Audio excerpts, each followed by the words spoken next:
A'udzu billahi minasyaitonir rajim. Bismillahirrahmanirrahim. Assalamualaikum warahmatullahi wabarakatuh. Alhamdulillahi rabbil alamin. Wassalatu wassalamu ala asyrafil anbiya'i wal mursalin wa ala alihi wa sahbihi ajma'in, amma ba'. Bersyukur kita kepada Allah Subhanahu wa taala limpah dan kurnianya. Alhamdulillah, hari ini kita masih lagi diberi kesempatan untuk melaksanakan ibadah kepada Allah Subhanahu wa taala, dan seterusnya kita masih lagi diberi kesempatan untuk menyaksikan program Tanyalah Ustaz Biar Tahu Jangan Keliru. Apa khabar penonton-penonton sekalian? Mudah-mudahan semuanya baik, semuanya kekal duduk di rumah.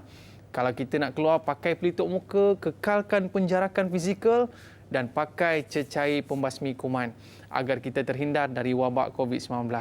Sebelum kita mulakan program kita pada hari ini, apa kata kita tadah tangan, kita berdoa kepada Allah Subhanahu Wa Taala agar Allah beri perlindungan kepada kita terhindar dari wabak ini. Allahumma inni a'udzu bika minal barasi wal jununi wal juzami wa min sayyi'il asqam. Bismillahilladzi la yadurru ma'a ismihi syai'un fil ardi wala fis sama' wa huwas sami'un alim. Amin, amin, amin ya rabbal alamin. Mudah-mudahan inilah di antara permohonan kita kepada Allah Subhanahu Wa Taala. Allah kabulkan, Allah lindungi kita dari wabak COVID-19. Baik para penonton, kita nak update status terkini COVID-19 di Malaysia sehingga 27 hari bulan 5 2021. Kes baharu 7,857 dan alhamdulillah kes sembuh baharu 4,598 dan duka cita dimaklumkan kes kematian baharu seramai 59 orang. Dan alangkah sedihnya kalau di kalangan yang pergi itu adalah di kalangan ahli keluarga kita. Kita doakan Allahumma ighfir lahum warhamhum wa'afihim wa'fu anhum. Amin amin ya rabbal alamin. Baik, para penonton yang dirahmati Allah sekalian, kita nak sambung lagi pengajian kita dalam topik tafsir dan taranum dalam surah Az-Zuhruf ayat 29 sehingga 35. Jadi bagi menyerikan ataupun bagi perkongsian kita pada pagi ini, kita bawakan kepada anda Al-Fadil Ustaz Dr. Muhammad Lokman Ibrahim. Apa khabar Ustaz? Alhamdulillah. Alhamdulillah Ustaz. Dalam tempoh 2 jam kita bersiaran ni Ustaz, kita pakai pelitup muka. Sebab apa Ustaz? Kita walaupun kita masih berjarak Ustaz, kita pakai pelitup muka sebab kita nak biar masyarakat di Malaysia ini patuh dengan SOP yang ditetapkan oleh pihak kerajaan Ustaz ya. InsyaAllah. Sebab tu nampak macam slow sikit.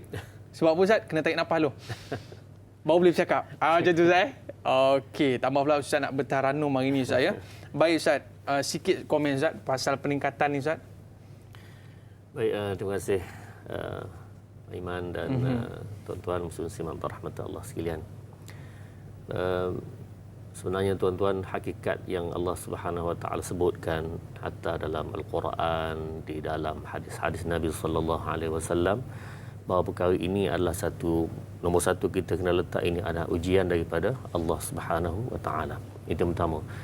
Yang keduanya tuan-tuan, walaupun ma qaddarallahu fa'al, apa yang Allah kata jadi mesti jadi. Sudah qul la yusibana illa ma kataballahu lana, setiap perkara yang Allah kata, Allah tetapkan, Allah tulis itu pasti akan berlaku. Tapi tuan-tuan, dalam berlakunya itu dia ada juga unsur sebab dan akibat.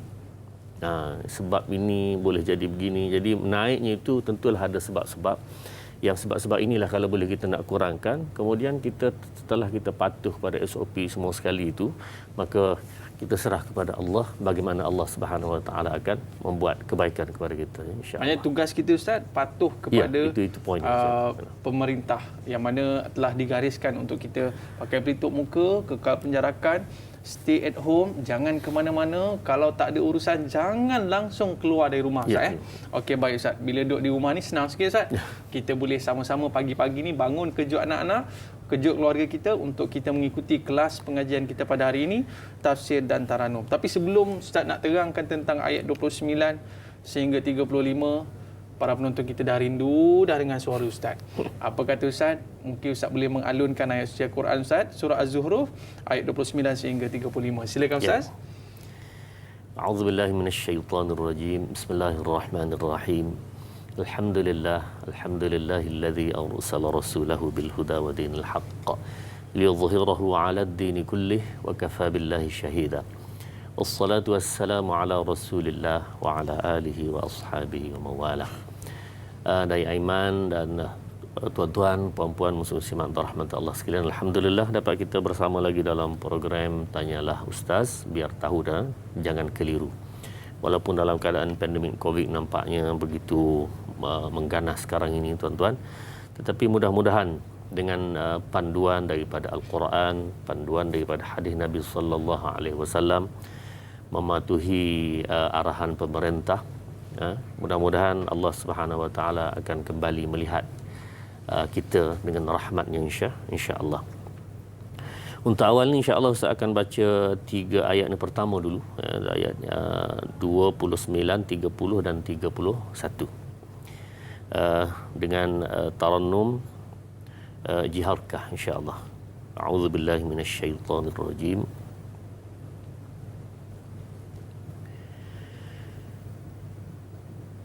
Bismillahirrahmanirrahim.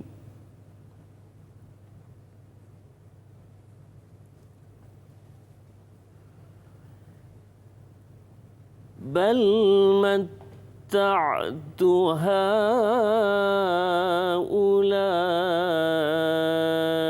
wa aba'ahum hatta ja'ahumul haqq.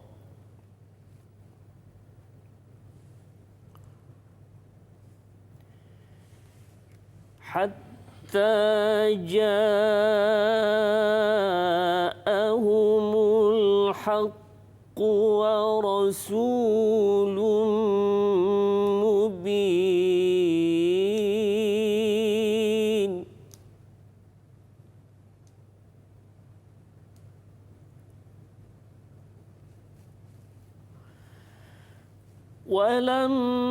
ولما جاءهم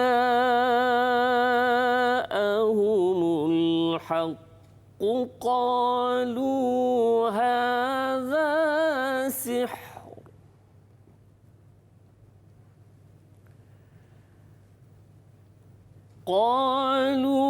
هذا سحر وإنا به كافرون.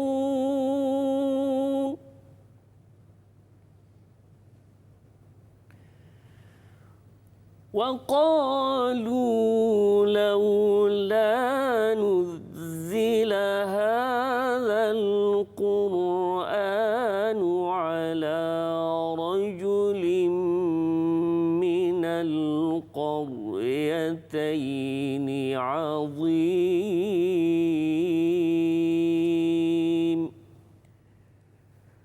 Sadaqallahul Azim. Dengan maksudnya, kebanyakan mereka tidak kembali kepada tauhid, dan aku pula tidak segerakan azab kepada mereka, bahkan aku memberikan mereka dan datuk nenek mereka menikmati kesenangan hidup hinggalah datangnya kepada mereka kebenaran Al-Quran dan seorang Rasul yang menerangkan tauhid. Dan ketika kebenaran Al-Quran itu disampaikan kepada mereka, berkatalah mereka, sesungguhnya ini adalah sihir dan sesungguhnya kami tetap mengingkarinya. Dan kerana mereka mencemuh Nabi Muhammad sallallahu alaihi wasallam, mereka berkata, kalaulah Al-Quran itu menjadi bukti kebenaran seorang nabi, maka sepatutnya Al-Quran itu diturunkan kepada seorang yang besar, lagi kaya, berpengaruh dan dari salah sebuah dua bandar yang terkenal itu. Tuan-tuan muslim-muslimat rahmat Allah sekalian, sebelum kita masuk kepada perbincangan mana, saya nak sebutkan dulu satu perkara yang kita insya-Allah sama-sama belajar sedikit pada pagi ini, bahawa dalam bahagian baca Al-Quran, tadi Ustaz nak baca tadi Tarannum Jiharkah, tiba-tiba termasuk Sikah. Tapi ialah dia dekat-dekat je kan. Jadi insya-Allah nanti tengah-tengah nanti kita akan cuba apa itu untuk Jiharkah balik. Dari sudut ilmu bacaan Al-Quran, sudut Tarannum itu satu perkara. Yang kedua ialah dari sudut bacaan juga dipanggil qiraat. Qiraat. Tuan-tuan, hakikat sebenarnya kita membaca Al-Quran sekarang adalah salah satu daripada qiraat yang ada, yang 10. Ada ulama kata mutawatir itu 7, ada kata 10, tapi kita ambil yang kalam Ibnu Jazari atau dipegang oleh ulama terkini bahawa 10 qiraat yang mutawatirah.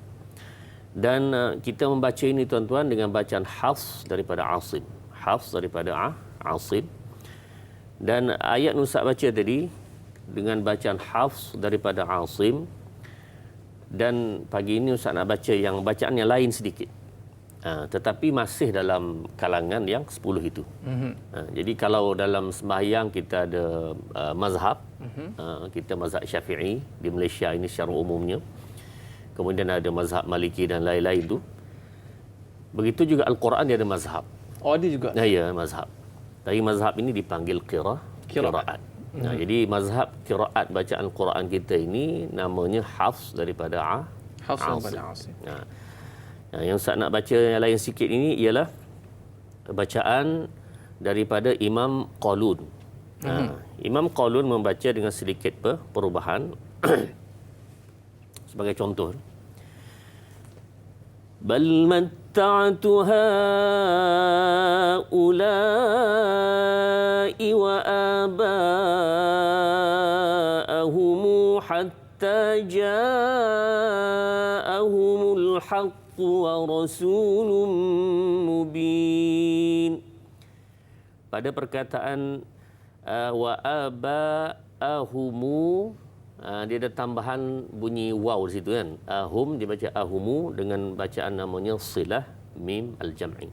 Jadi siapa-siapa yang belajar tuan-tuan, maka Imam Qalun dia akan baca dengan ja'ahum tadi, ja'ahumu.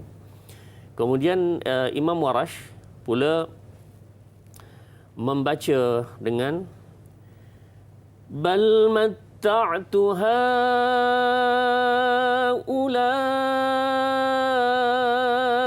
wa aba'ahum hatta ja'ahumul haqq wa rasulun mubin. Baik, Imam Warash membaca dengan semua yang mat itu baca dengan 6 lagu. Ha tun 6, la tun 6. Kemudian wa a itu dengan mat badal boleh baca wa aba, 2 harakat boleh. Kemudian ada juga tarik daripada Imam Warash membaca dengan 4. Wa aba 4. 6 pun boleh. Wa aba.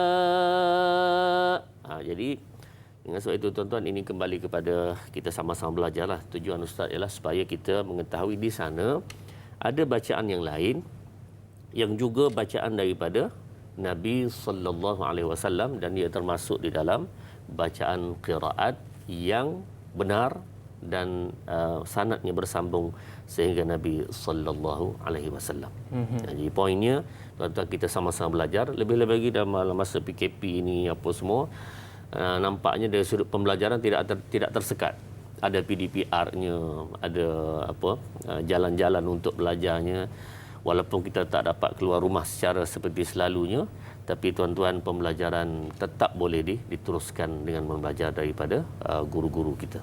Maknanya bacaan qiraat ni sendiri kalau kita lihat di internet dan sebagainya pun ada diajarkan Ustaz ya? Ya, ada. Okey Ustaz, maknanya kalau kita lihatkan akan inilah kesenian dalam kita membaca Al-Quran Ustaz ya. Dan keindahan dalam tutur kata Al-Quran ini dapat memberikan ketenangan dalam jiwa kita Ustaz. Baik Ustaz, mungkin kita boleh perincikan satu persatu dari ayat yang kita bacakan sebentar tadi Ustaz. Silakan. Baik, terima kasih Iman dan tuan-tuan muslim-muslimat rahmati Allah sekalian. Ayat pertama, bal matta'tu haula'i wa aba'ahum hatta ja'ahumul haqqu wa rasulun mubin. Dan kebanyakan mereka tidak kembali kepada tauhid, dan aku pula tidak segerakan azab kepada mereka, bahkan aku memberi mereka dan datuk nenek mereka hidup menikmati kesenangan hidup hingga datanglah kepada mereka kebenaran Al-Quran dan seorang Rasul yang menerangkan tentang tauhid. Tuan-tuan muslim-muslimat rahmati Allah sekalian, ayat ini sebenarnya berkait dengan ayat sebelum, iaitu kisah Nabi Ibrahim alaihissalam. Wa idh qala Ibrahim li abihi wa qaumihi innani bara'um mimma ta'budun. Kisah Nabi Ibrahim alaihissalam mengatakan kepada ayahnya, kepada kaumnya, bahawa aku ini bara'un, bari, maksudnya aku ini berlepas diri, tak ada kena mengena dengan apa yang kamu sembah. Dan ini adalah konsep tauhid. Jadi apabila ia berkaitan dengan konsep tauhid, dan selepas itu ayat menyebutkan bahawa Nabi Ibrahim ini generasi seterusnya itu sebahagian sahaja beriman kepada Nabi Allah Ibrahim, sebahagian. Jadi ramai juga yang tidak beriman dan mereka kekal begitu sehinggalah Ibrahim alaihissalam wafat, semua sekali dia tetap berpegang kepada tauhid. Dan kita tahu bahawa Nabi Ibrahim alaihissalam adalah seorang nabi yang Allah uji dia tidak ada kekuasaan, tidak menjadi raja. Bahkan Nabi Ibrahim alaihissalam ini berhadapan dengan seorang raja sangat gagah perkasa yang diriwayatkan nama ialah Namrus. Berhadapan Nabi Ibrahim alaihissalam. Tetapi walaupun begitu sekali dipaksa oleh Namrus supaya Ibrahim alaihissalam, Namrus bin Kan'an ini adalah seorang manusia yang mengaku jadi Tuhan. Sehingga dia sebut bahawa ana uhyi wa umit. Aku menghidup dan mematikan. Nabi Ibrahim alaihissalam menjawab, qala rabbi alladhi yuhyi wa yumit, qala fa inna allaha ya'ti bisyamsi. Kalaulah kamu rasa kamu boleh menghidup dan mematikan, cuba datang bukti. Maka dia bawa bukti. Bukti apa dia? Datangkan dua orang dia punya tahanan dia. Yang pertama dia arahkan, Namrus kata bunuh pertama. Dibunuh yang pertama. Yang kedua, aku bebaskan. Biarkan hidup.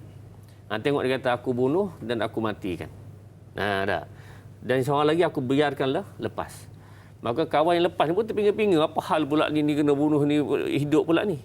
Dia nak tunjukkan bahawa aku mematikan dan aku menghidupkan. Kalau begitu Nabi Ibrahim kata, ini kefasihan lidah Nabi Ibrahim. Qala fa inna allaha ya'ti bisyamsi minal masyriqi fa'ti biha minal maghrib. Bahawa wahai Namrus, Allah Subhanahu wa taala menaikkan matahari daripada timur ke barat. Cuba kamu terbalik kan? Dan tadi kamu buat loya buruk, iaitu yang hidup itu kamu kata kamu menghidupkan. Yang kamu bunuh itu kamu kata mematikan. Walhal tidak begitu, itu hanya loya buruk sahaja. Tapi tuan-tuan, Allah beri kecerdikan, fatanah kepada seorang Nabi. Baik, Allah mengangkat matahari itu daripada timur, jatuh sebelah barat. Sekarang kamu terbalikkan, iaitu naik daripada barat, jatuh ke timur. Fabuhital ladzi kafar. Maka sengap dia. Jadi tuan-tuan, ini kisah Nabi Ibrahim. Walaupun berhadapan dengan seorang raja yang sangat dahsyat kekuatannya, tetapi beliau tetap berpegang kepada tauhid sehingga beliau mati. Itulah ceritanya seorang rasul. Ini hebatnya Ustaz, kita seorang Nabi, dan kita nak pergi perinciannya lebih lagi selepas ini Ustaz. Sebab apa? Kita nak berehat seketika, boleh Ustaz? Boleh, insya-Allah. Kembali selepas ini, tanyalah Ustaz, biar tahu jangan keliru.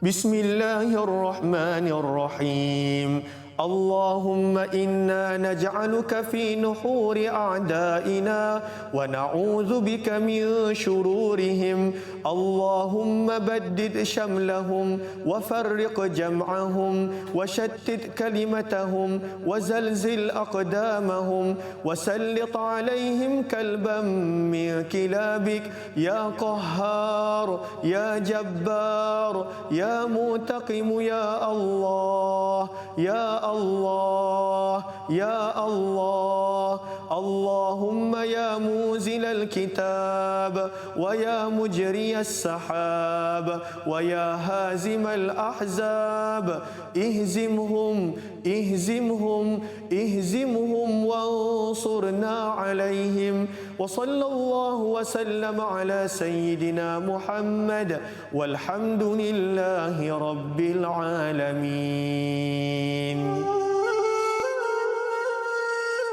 Amin, amin, amin ya rabbal alamin. Mudah-mudahan Allah melindungi sahabat-sahabat kita di Palestin sana saya. Dan inilah dia membuktikan tanda ketauhidan mereka, kuatnya iman mereka, betul-betul meletakkan pergantungan itu kepada Allah SWT. Bersesuaian dengan apa yang Ustaz bicarakan sebentar tadi, Nabi Ibrahim AS betul-betul diuji keimanannya dengan umatnya sendiri Ustaz ya. Ustaz boleh sambung sikit Ustaz? Silakan. Baik, tuan-tuan muslimin dan rahmat Allah sekalian. Berkaitan dengan kisah Nabi Ibrahim AS. Nabi Ibrahim diuji dengan satu ujian yang sangat besar. Sehingga dalam susunan Nabi yang paling kuat, Ulul Azmi. Ulul Azmi maksudnya orang yang punya keazaman yang sangat utuh. Nabi SAW nombor 1, nombor 2 Nabi Ibrahim. Maknanya kepayahan dia ditanggung cukup kuat, tapi dia punya keazaman untuk istiqamah di dalam agama, dalam perintah Allah, Masya Allah, itu sangat-sangat hebat. Jadi tuan-tuan, sehingga mati, Nabi Ibrahim tetap dengan mempertahankan keimanannya. Jadi dengan sebab itu, inilah satu perkara yang kita kena ambil. Apa sahaja berlaku tuan-tuan, kita kata musim Covid ni susah, ya betul. Tidak ada orang senang musim Covid ni. Barangkali kalau orang senang itu pun kerana dia ada kepentingan semasa musim Covid, dia boleh jual apa semua itu cerita lain. Tapi nak bagi tahunya, keseluruhan orang susah. Tetapi susah macam mana pun tuan-tuan, susah di atas muka dunia adalah berbentuk sekejap. Ini perbincangan kita akan panjang insya-Allah dalam hal ini. Tetapi di akhirat, kalau seorang itu mati dan bermula susah dikubur, maka susah dikubur ini akan susah di mahsyar. Susah di mahsyar ini akan susah di mizan. Susah di mizan akan susah di sirat, wal'iyadzubillah, dalam neraka. Tapi tuan-tuan, seorang yang sangat susah atas muka dunia ini, katakanlah dia sakit sangat dengan Covid apa semua, akhir meninggal. Tetapi meninggal dengan ketaatan. Meninggal dengan ketaatan. Sebab kita mati belaka, sama ada Covid atau tak Covid tak kira, mati belaka. Tetapi mati dengan ketaatan. Maka bermula daripada sakit sangat teruk dan dia mati. Tetapi bermula kematian itu, maka Allah lapangkan kubur seluas-luasnya. Datang liang daripada syurga. Raihah, hanya bau-bauan daripada syurga, dia akan rasa aman, dia rasa seronok. Dan begitu lama dalam kubur, puluhan ribu tahun, tetapi dia akan merasa Allah sekejapnya, Masya Allah. Terus di mahsyar. Kemudian di mahsyar itu pula, dia akan timbangan amalannya jadi mudah. Dan mudah titian sirat dan akhirnya masuk dalam syurga. Jadi poinnya tuan-tuan, bahawa walau macam mana keadaan kita susah sekarang ini, jangan biarkan kita susah juga dalam kubur. Biar susah atas muka dunia je. Kalau susah terpaksa tanggung, okey. Tetapi biar dalam kubur nanti, waj'alil mauta rahatan lana, biarlah masuk kubur tu jadi kerehatan, jadi satu kelapangan, ya Allahumma, begitu sekali. Ini antara perbincangan besar kita. Bersusah-susah dahulu, bersenang-senang kemudian. Betul Ustaz? InsyaAllah. Itu betul.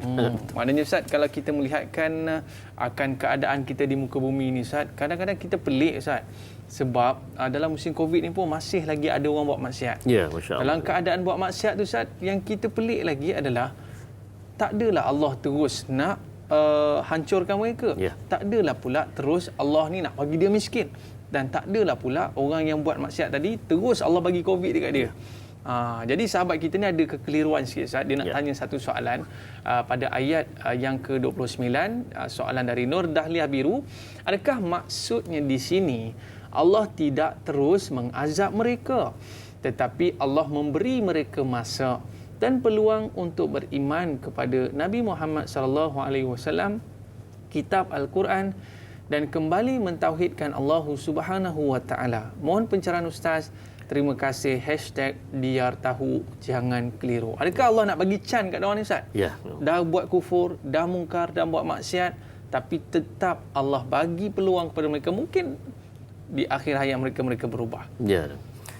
Baik, terima kasih kepada Nur Dahlia. Soalan yang sangat baik dan sangat kena dengan ayat perbincangan kita lah. Bal matta'tu haula. Kami beri mereka suka sekejap. Dan dalam ayat yang lain, walakum fil ardi mustaqarrun wa mata'un ilahi. Kamu boleh duduk atas muka dunia ini, kemudian kamu boleh bergembira sehingga masa tertentu. Had masa ini Allah yang tentukan. Jadi kalau orang kata, kenapa orang Islam susah? Kenapa orang tidak beriman, tak semayang, tak apa pun, nampak senang aja, okey je. Kita ni tak lepas-lepas ni. Majoriti Islam di Malaysia tak lepas-lepas COVID kita ni. Orang lain nampak dah mudah dah. Tuan-tuan muslimat rahmat Allah sekalian. Menjadi seorang Islam bukanlah bermakna bahawa orang ini tidak akan kena ujian daripada Allah. Menjadi seorang beriman bukan bermakna orang ini tak akan sakit selama-lama. Tak. Dan ini berlaku kepada orang paling Allah sayang. Nah, siapa dia? Nabi Muhammad sallallahu alaihi wasallam. Cuba kita tengok kalau di batang tubuh Nabi sallallahu alaihi wasallam, kesusahan yang ditanggung, sudut keluarga je habis mati belakang anak. Nah, mak sehingga ayah lagi. Ya, mak ayah itu satu kali, tapi anak habis mati kan. Bermula daripada ayah mati sebelum lahir, lepas tu mak umur usia yang awal lagi. Lepas tu tok. Duk dengan pak saudara juga mati. Nak dapat isteri-isteri pun yang sangat berjuang tu, Khadijah radhiyallahu anha juga meninggal. Anak habis mati. Yang hidup pun iaitu Fatimah radhiyallahu anha, itu pun 6 bulan selepas Nabi sallallahu alaihi wasallam wafat, dia juga wafat. Maknanya habis keluarga Nabi sallallahu alaihi wasallam diuji oleh Allah. Adakah kita nak mengatakan Allah tak sayang kepada Nabi? Oh, tidak begitu. Asyaddun nas sibalaan al-anbiya. Manusia yang paling banyak diuji oleh Allah adalah para nabi. Jadi ujian ini dengan manusia itu dengan penuh kesabaran, dengan penuh redha, dia makin dekat. A'udzubillahi minasyaitonirrajim. Ahasiban nasu an yutraku an yaqulu amanna wa hum la yuftanun. Adakah manusia mengira bahawa mereka akan dibiarkan berkata aku beriman tanpa diuji?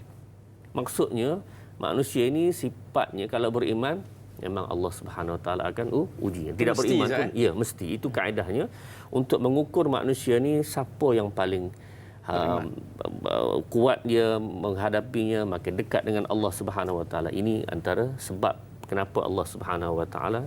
Baik, kembali kepada soalan tadi. Kenapa Allah Subhanahu Wa Taala orang tu buat dosa biar aja. Senang pula tu. Senang. Dan wa mata'an ilahin tadi makna sehingga satu masa. Baik, tuan-tuan, muslimat rahmatullah sekalian. Kita melihat ada orang yang buat dosa dan berbangga-bangga dengan dosa. Dah buat dosa. Contohnya kes-kes yang berlaku tuan-tuan maklumlah, iaitu bagi depan Kaabah dengan buat dosa di dalam kawasan Kaabah.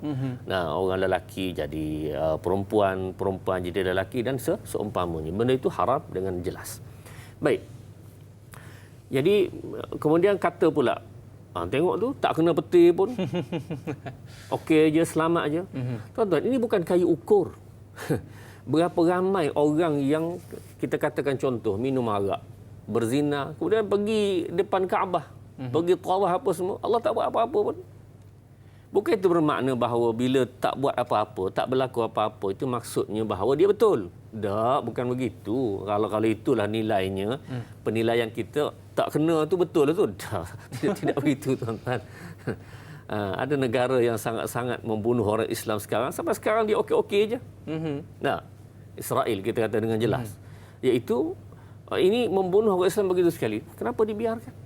Elok je makan kenyang. Elok je makan kenyang dan semua sekali. Tuan-tuan, muslim-muslimat rahmatullah, itu bukan satu ukuran. Ya. Yang sebenarnya tuan-tuan, Allah Subhanahu Wa Taala buat perkara ini, keputusan Allah akan sampai. Yang rasa lama tu kita. Allah tidak ada nilaian masa itu. Bila dia nak itu terpulang, dan Allah tidak terikat dengan masa, dia menjadikan masa tersebut. Jadi dengan sebab itu tuan-tuan, muslim-muslimat rahmatullah sekalian, kalau Allah tak kenakan lagi itu, yakinlah satu perkara, bahawa Allah nak beri dua perkara kepada dia. Dua perkara. Nombor satu, Allah beri ruang kepadanya untuk bertaubat. Dia dosa-dosa dia itu Allah beri peluang untuk taubat. Nombor satu. Nombor dua, dia akan jadi makin teruk sebagaimana Fir'aun la'natullahi alaihi, iaitu Allah tidak balas sehinggalah pada masa matinya dan seterusnya. Pada masa mati tenggelam laut itu saja Allah balas, lepas tu maka dia terimalah dia punya balasan yang selama-lamanya. Maknanya tuan-tuan, jangan kita kata bahawa orang tak sembahyang, orang tak taat perintah Allah, orang buat dosa itu ini tetap Allah lepaskan. Tak, Allah tidak lepaskan. Cumanya menunggu masa sahaja. Wa mata'un ilahin. Tunggulah sehingga ayat disebut bal matta'tu haula'i wa aba'ahum, kami berikan kamu kesenangan tapi sehingga masa tertentu. Maknanya jangan rasa selamat Ustaz. Tak, tidak nanti selamat. Di akhirat nanti akan dibalas seperti mana pelakuan yang dilakukan di atas muka bumi Ustaz. Dan beruntungnya umat Islam Ustaz, dia ada Al-Quran. Al-Quran sebagai panduan dalam kehidupan kita sebagai seorang Islam. Dan kita tidak akan sesat sampai bila-bila kalau kita mengikut Al-Quran dan As-Sunnah. Namun begitu Ustaz, ada di kalangan mereka ni, walaupun kita dah ada panduan, kita dah ada petunjuk, mereka tak nak ikut. Dan mereka menjauhi Al-Quran. Oleh sebab itu Ustaz, sahabat kita ni ada satu soalan berkaitan dengan isu ini. Izara, bagaimana situasi sekarang ini dapat dikaitkan ada segelintir yang jauh dari Al-Quran, dan ketika Allah Subhanahu Wa Taala menghantar ujian kecil seperti musibah agar kita sebagai hamba-Nya agar kembali kepada asas tauhid dan beriman pada Al-Quran agar tidak ditimpa azab yang lebih teruk lagi dan sebelum menemui ajal. Mohon pencerahan Ustaz. Terima kasih. #biar tahu jangan keliru Ustaz. Ada yang di kalangan mereka ni yang meninggalkan ataupun menjauhkan dengan Al-Quran, dan saat diberi ujian sedikit Ustaz untuk memberi peringatan kepada mereka, dan kita takut selepas ini makin kita jauh dengan Al-Quran, makin besar lagi azab ataupun ujian yang Allah turunkan kepada orang yang meninggalkan Al-Quran. Ustaz. Baik, terima kasih kepada Izara. Tuan-tuan muslimat rahmat Allah sekalian, berkenaan dengan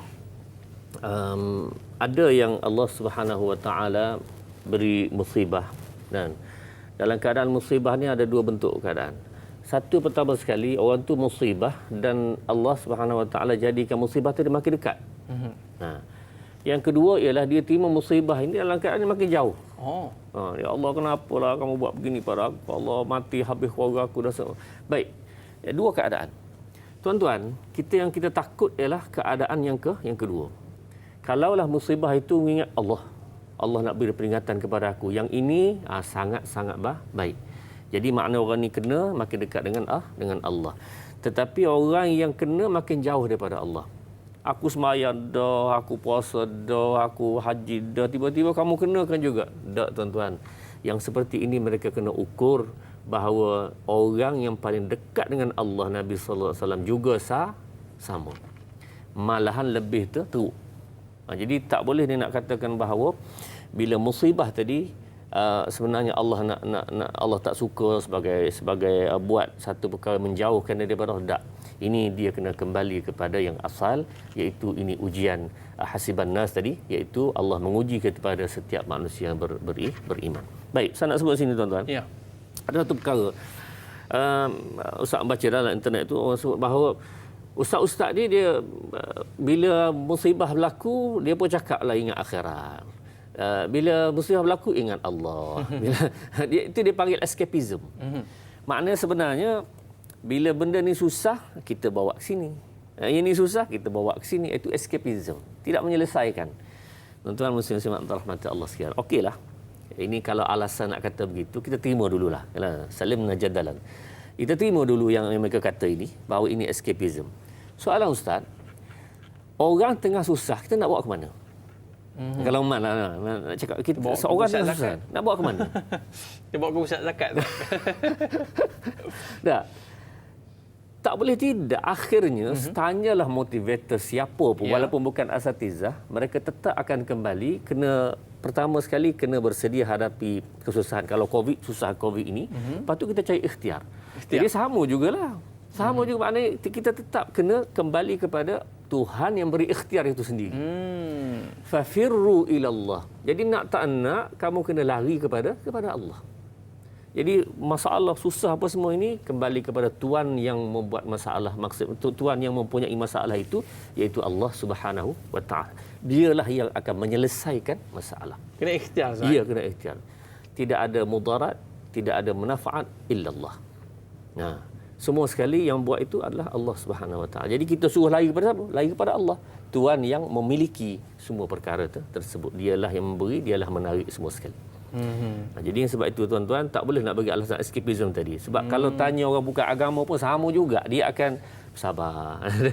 Dia akan kata apa? Kita cari penyelesaian. Dia akan meredakan keadaan tersebut. Itu benda yang memang mesti berlaku demikian, bukan escapism. Saya suka seorang pakcik ni Ustaz, dia walaupun dia diberhentikan kerja Ustaz, dia tetap keluar daripada rumah dia, buatlah apa saja pekerjaan. Masya Sebab Allah. yang dia cerita kepada kita Ustaz adalah yang Tuhan punya ikhtiar itu adalah Allah SWT. Ya. Sebab yang memberi rezeki adalah Allah. Dan Allah nak tengok sejauh mana kita berusaha ke atasnya. Ya, Ustaz. benar. Baik Ustaz, kita nak perincikan lagi ayat yang berikutnya Ustaz, tapi kita rehat dulu. Okay, boleh. Boleh Ustaz? Para penonton, jangan ke mana-mana. Kembali selepas ini. Tanyalah Ustaz, biar tahu, jangan keliru.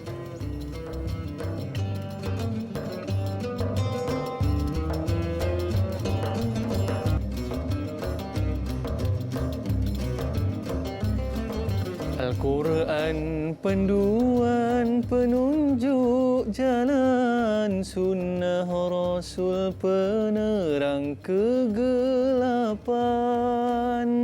Al-Quran panduan penunjuk jalan untuk kita terus menuju syurga Allah Subhanahu wa taala. Baik para penonton, terima kasih atas kesetiaan anda. Hari ini kita bersama dengan Ustaz Dr. Muhammad Lokman Ibrahim dalam tafsir dan taranum Az-Zuhruf ayat 29 sehingga 35 Ustaz.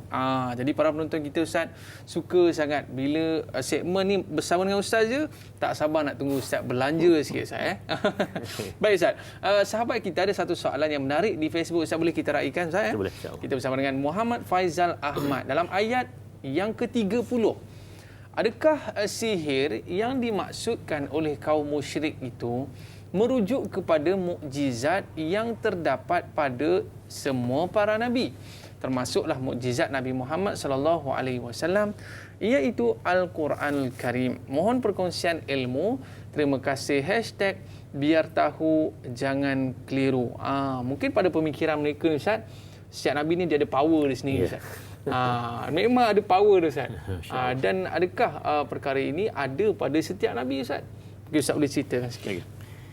Baik, terima kasih kepada Faizal yang bertanya tentang ayat yang ke-30. Saya baca sikit ayat ke-30. A'udzubillahi minasyaitonirrajim. Walamma ja'ahumul haqqu qalu hadza sihrun wa inna bihi kafirun. Dan ketika kebenaran Al-Quran disampaikan kepada mereka, berkatalah mereka, sesungguhnya itu sihir dan sesungguhnya kami tetap mengingkarinya. Tuan-tuan, perkara ini sangat jelas berlaku kepada setiap Rasul. Bahkan kepada Nabi sallallahu alaihi wasallam beberapa peristiwa lah besar. Ustaz bagi contoh yang mereka ni mengatakan bahawa bila Allah tunjukkan kebenaran itu sihir sebenarnya. Kisah yang sangat masyhur, tuan-tuan buka dalam surah Al-Qamar. Surah Al-Qamar juzuk yang ke-26. Nabi SAW pada satu malam didatangi oleh beberapa pembesar Quraisy, Abu Jahal, Mughirah dan beberapa lah datang. Malam tu memang dia rancang dah nak perkena Nabi. Perkena macam mana? Malam itu bulan mengambang. Dia fikir-fikir macam mana kita nak kenakan Muhammad ini. Okey, jom kita cari. Cari-cari jumpalah Nabi tengah salat depan Baitullah, depan Kaabah. Maka selesai Rasulullah salat itu mereka berkata, ya Muhammad, boleh tak kamu belah bulan ini? Tuan-tuan, ini maksudnya sangat-sangat jahat mereka ini. Benda-benda dekat mereka tak minta, benda jauh yang pada akal pun tak boleh nak terima kan. Ya. Kenapa tak minta ke Kaabah tu beralih ke pokok ke berjalan? Itu tak minta, dia minta boleh kamu belah bulan. Jadi benda yang minta tu paling mengarut. Pelik. Pelik. Tapi tuan-tuan, Nabi SAW jawab, in fa'altu tu'minu, kalau aku buat, kamu beriman tak? Tanya balik. Ini Nabi SAW. Ini satu kehebatan Nabi yang Allah tu dahsyat, yang tidak ada pada kita. Sehingga Rasulullah ni, kalau mati ke diri, kamu beriman tak apa. Fala'allaka bakhi'un nafsaka alla, sanggup dia ni kalau hancur diri dia pun tak apa asal kamu beriman sampai tahap tu. Jadi sehingga begitu keadaan Nabi sallallahu alaihi wasallam. Jadi Rasul tanya, kalau aku buat kamu beriman? Maka jawab mereka ya. Ini janji mereka. Tapi tuan-tuan, bila Nabi sallallahu alaihi wasallam minta dengan Allah, fasa'alahu rabbuh. Ini perkara paling penting tuan-tuan, yang kita perlu ingat bahawa mukjizat ini satu benda yang Rasul pun tak tahu bila berlaku. Bila nak berlaku itu, masa itulah Rasulullah akan minta dan Allah izinkan berlaku. Jadi bukan kata hari ini berlaku, esok berlaku. Tak mesti begitu. Tongkat Nabi Allah Musa, kali pertama, wa alqi ma fi yaminik, suruh lempar tongkat di sebelah kanan kamu itu, lempar jadi ular. Khudh, suruh ambil balik jadi tongkat. Bila menghadap dengan saharah Firaun yang ramai, ahli sihir Firaun yang ramai itu, ikat tali jadi ular tu, Nabi Musa sengap. Nak buat macam mana ni? Walhal kat tangan ada tongkat. Sebelum itu tongkat yang sama dah jadi ular. Campak ajalah. Tak. Sebab Nabi Musa tahu bahawa mukjizat ni bukan benda yang berulang mesti. Tak. Bukan begitu. Sehingga Allah perintah. Wa alqi ma fi yaminik, tampak sekali lagi, barulah Nabi Musa buat. Dengan erti Allah Subhanahu Rasulullah SAW minta kepada Allah Subhanahu, minta kepada Allah yang akhirnya Allah Subhanahu Wa Taala izinkan. Maka dalam hadis tak menceritakan bagaimana sama ada Rasulullah isyaratkan, wallahu alam. Tapi berlakulah belah bulan tersebut. Satu belah bulan diletakkan di atas Jabal Abi Qubais. Jabal Abi Qubais ini tuan-tuan, kalau tuan-tuan pergi ke Mekah, sekarang tak boleh pergilah. Katanya dah nak dibenarkan haji, alhamdulillah. Istana raja yang sebelah Masjidil Haram itu, ada situlah Jabal Abi Qubais. Nah, sekarang kalau ditengok di internet pun sudah ditutup. Keadaan tersebut ditutup dengan istana itulah. Jadi Jabal Abi Qubais itu, walau nak cam istana itu. Kemudian yang kedua sebelah lagi ialah Jabal bukit apa dipanggil Qu'ayqi'an. Kalau tuan-tuan Safa Marwah, hujung Marwah tu itu Jabal Qu'ayqi'an. Jadi letakkan dua begitu. Maka Rasulullah pun tanya, macam mana sekarang? Agak-agak macam mana dia orang jawab? Tadi kata nak beriman kan? Nak beriman. Tapi nampak gaya Ustaz, diorang ni tahu kona sana kona sini je Ustaz. Dalam surah itu menyebutkan wa iyarau ayatan yu'ridu wa yaqulu sihrun mustamir. Jadi yang kamu buat tu sihir. Tadi kata nak beriman. Tiba-tiba bila dah buat itu sihir. Inilah berlaku berterusan kepada Nabi sallallahu alaihi wasallam. Mereka cabar Nabi. Ya, mereka cabar Nabi. Akhirnya mereka kata Nabi sihir. Jadi ini antara teruknya kaum Quraisy. Dan perkara ini berkali-kali berlaku kepada Nabi sallallahu alaihi wasallam dalam peristiwa Isra dan Mi'raj. Isra' dan Mi'raj. Mi'raj tu tak cerita lagi naik ke langit tu. Ceritanya Isra' perjalanan daripada Mekah kemudian ke Masjidil Aqsa, Baitul Maqdis. Balik semula. Itu baru cerita. Jadi mereka ini nak memastikan cerita Nabi betul ke tidak. Ya? Apa mereka buat? Ya Muhammad, boleh kamu cerita tak berapa tiang Masjid Aqsa tu, berapa keadaan macam mana? Dia tanya nak pasti sebab sebahagian mereka memang musafir ke sana dan berdagang apa semua kan. Akhirnya mereka pasti keadaan tersebut. Lalu Rasulullah jawab satu persatu tu, dah jawab satu persatu man tak percaya juga. Kata dah. Ini kalau itu sihir. Jadi antara sebab besar Quran nama sihir ialah Rasulullah menceritakan benda-benda ghaib yang memang berlaku. Contoh lain, misalnya tuan-tuan, dalam kisah kahin, salah satu yang disebut pada Nabi adalah kahin, itu tukang tilik. Apa tukang tilik? Iaitu yang Rasulullah sebut akan akan datang, berlaku sungguh. Sekarang tak berlaku lagi. Okay. Sebut berlaku. Ini dia kata kahin. Dan sifat macam ni, kahin ini ada kepada orang lain sebelum Nabi SAW. Tetapi apabila lahirnya Nabi, maka Allah Subhanahu Wa Taala dengan rahmatnya telah menutup kahin ini, tak boleh tahu lagi dah. Sebab mereka ini tahu dengan syaitan. Syaitan ini ada jin merekanya. Jin ini akan naik ke langit. Dalam surah Nuh tuan-tuan baca, Inna lamasna as-samaa'a fawajadnaha muli'at harasan shadidan wa shuhuba. Jin ni naik ke langit. Dia duduk kat tepi langit tu. Inna lamasna as-samaa'a fawajadnaha muli'at harasan shadidan wa shuhuba. Dulu kami boleh dengar malaikat duk cerita apa tu dulu. Sekarang tak boleh lah. Ada muliat harasan, ada penjaga dan juga panah-panah tu tak boleh nak dengar lagi dah. Maksudnya tuan-tuan, jin inilah beritahu pada kahin. Bila lahir Nabi SAW, maka tak dibenar lagi lah. Allah Subhanahu Wa Taala tak panah, kalau kamu datang juga mati kamu dipanah oleh petir ini. Kenapa tuan-tuan? Kerana Allah nak menunjukkan kemuliaan kebenaran Nabi SAW. Jadi sifat sama itu ada kepada Rasul. Jadi mereka kata, Rasulullah sama saja macam kahin. Termasuklah dalam mereka tuduh ini sebagai satu sihrun, sebagai sihir. Tapi pada hakikatnya tuan-tuan, itulah Nabi sallallahu alaihi wasallam yang perlu jelas bahawa berkait dengan soalan tadi, mukjizat beza dengan sihir apa dia man? Sihir yang berlaku sihir hanya depan mata. Contohnya kalaulah berlaku sihir dalam bilik ini, semua sekali kena sihir dalam bilik ini sahaja. Tetapi tuan-tuan, mukjizat akan kena kepada semua orang. Kalau berlaku semua orang. Itu. Bila berlaku peristiwa belah bulan, sepatutnya kalau situ sihir hanya kepada orang depan Nabi itu je. Ada orang daripada Syam balik ke Madinah, dia tengok, bulan terbelah. Dia sampai dia cerita, ya Rasulullah aku nampak gini-gini. Itulah. Maknanya orang jauh begitu sekali, kata berapa puluh ratus kilometer lagi, tetapi dapat melihat. Itu bukan sihir. Sihir tak berlaku begitu. Sihir depan mata. Depan mata je? Depan mata sahaja. Jauh sikit tak boleh? Tak boleh dah. Itu kaedahnya. Okey Ustaz. Mereka ni reti nak petikai saja. Mereka reti nak cari jalan supaya apa? Supaya mereka tidak beriman kepada Allah SWT. Ni ada satu lagi ni Ustaz. Bukan setakat dia kata Nabi Muhammad sallallahu alaihi wasallam ini tukang sihir.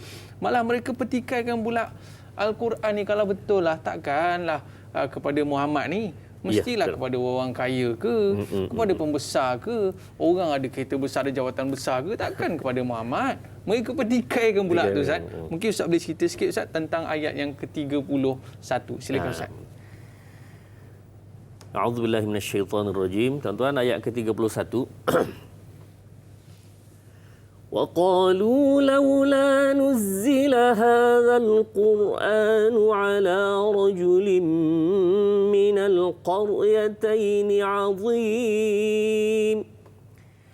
Dan kerana mereka mencemuh Nabi sallallahu alaihi wasallam, mereka berkata, kalaulah Al-Quran itu menjadi bukti kenabian seseorang, maka sepatutnya Quran itu diturunkan kepada seorang yang besar, orang kaya, orang berpengaruh dari salah satu bandar daripada dua bandar terkenal ini. Tuan-tuan muslimin rahmat Allah sekalian. Pertama sekali, Ustaz nak baca sebab nuzulnya. Ayat ini ada sebab nuzul dalam tafsir At-Tabari. Idza kana an-nabiyyu basharan fa ghayra Muhammadin kana ahaqqu birrisalah. Kalaulah Nabi Muhammad ini, manusia ini dilantik menjadi rasul, maka selayaknya selain daripada Muhammad lebih patut dilantik. Sebab dia ni bukan orang yang terpandang sangat, hebat sangat. Dia itu jujur betul, tapi dari sudut kekayaan tak kaya. Dari sudut keluarganya ada lagi lebih hebat, sepatutnya orang lain lah. Dan mereka merujuk kepada dua orang. Yang pertama ialah Al-Walid bin Mughirah di Mekah. Dan yang kedua, Qaryatan ini merujuk kepada dua bandar, iaitu pertama Mekah dan Taif. Mekah dan Taif. Yang kedua di Taif itu namanya Urwah Al-Thaqafi. Urwah Al-Thaqafi. Jadi sepatutnya dua orang ni lebih layak daripada Muhammad sallallahu alaihi wasallam. Dia kaya, dia hebat, berpengaruh, sepatut orang ini. Jadi mereka menentukan seorang itu menjadi rasul. Dan tuan-tuan Allah pertikaikan selepas itu. Baik. Tuan-tuan,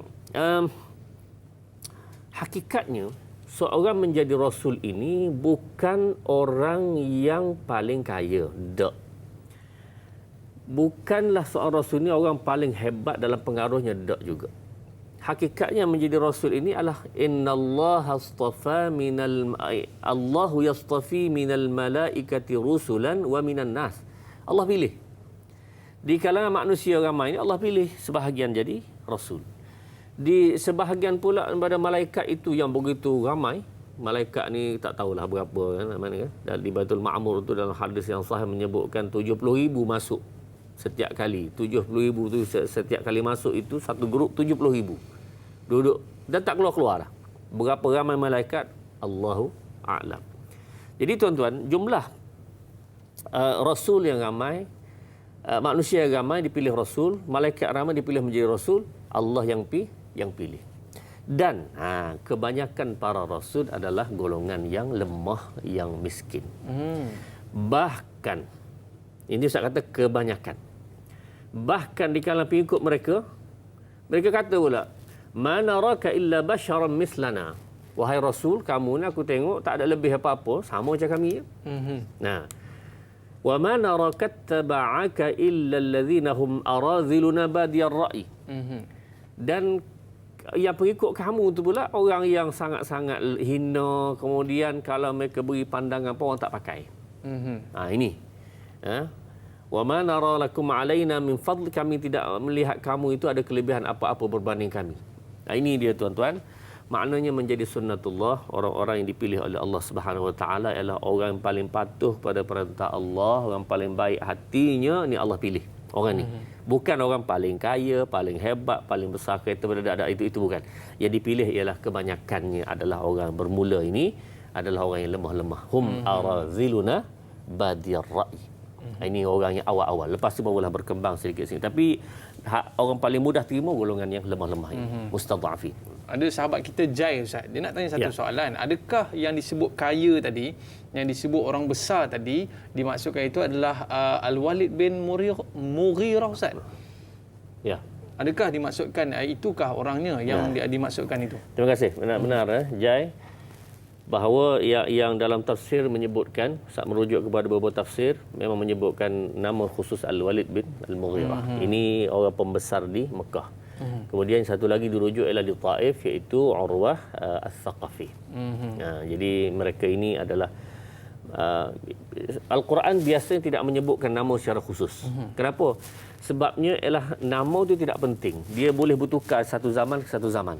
Tetapi PL perangai sama. PL sama. Sifatnya, kejahatannya hampir sama. Tinggal lagi nama itu tidak diberi highlight sangat atau diberi kekhusus sangat perkara tersebut. Tinggal lagi kita sama-sama ambil iktibar perkara ini. Macam kita zaman sekarang ni Ustaz Ya. Maknanya kalau kita nak pilih ketua, nak pilih pemimpin tu pun kadang-kadang lebih melihat kepada harta. Ya, betul. Melihat kepada siapa yang lagi glamour Ustaz. Ustaz follower ramai tak Ustaz? Kita tengok follower Ustaz. Dan itu kita melihat, sedangkan kalau kita melihat atas kejujurannya, Ya. amanahnya dan sifat yang boleh dicontohi oleh Betul. manusia. Baik Ustaz, kita nak bicara lagi selepas ini dan kita berehat seketika Ustaz, boleh? Okey. Para penonton jangan ke mana-mana. Selepas ini kita kembali Tanyalah Ustaz, biar tahu, jangan keliru. Kembali selepas ini.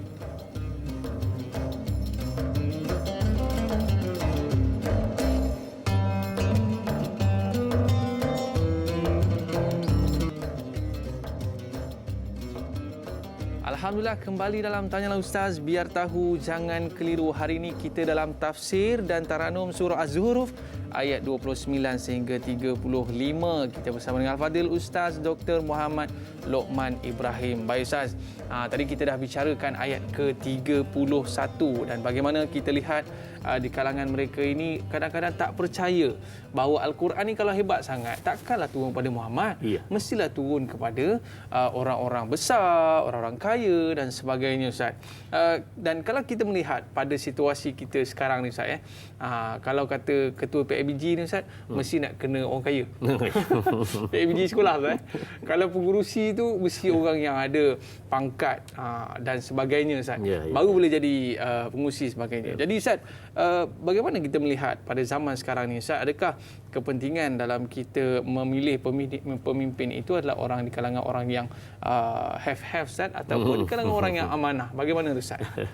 Baik, terima kasih Man. Soalan yang baik. Tuan-tuan muslimat rahmat Allah sekalian, menyentuh dengan isu pemimpin, dalam Quran sebut dengan jelas dan perkara ini pun telah perbincangkan panjang di kalangan sarjana-sarjana Islam. A'udzubillahi minasyaitonirrajim. Inna khaira man ista'jartal qawiyyul amin. Nabi Syuaib alaihissalam, bila kisah Nabi Musa yang agak panjanglah, akhirnya dia berjumpa dengan anak, tolong ambil air apa semua tu kan. Sehinggalah anak dia kata, inna khaira man ista'jartal qawiyyul amin. Kalau nak ambil ni, pekerja kita orang yang sangat kuat dan amanah. Jadi al-qawiyyu al-amin. Ini dua sifat pemimpin yang sangat mestilah, sangat ada. Mesti. Kalau tak cukup dua ni jangan pilihlah al-qawi al-amin. Baik, ada perbincangan yang panjang. Kalau dua sifat ini memang kena ambil dia. Kalau dia tak suka pun kena tekan dia juga supaya dia. Kerana ada sifat ni al-qawi al-amin. Tapi sebelum tu Ustaz, al-qawi tu maksud Ustaz? Baik.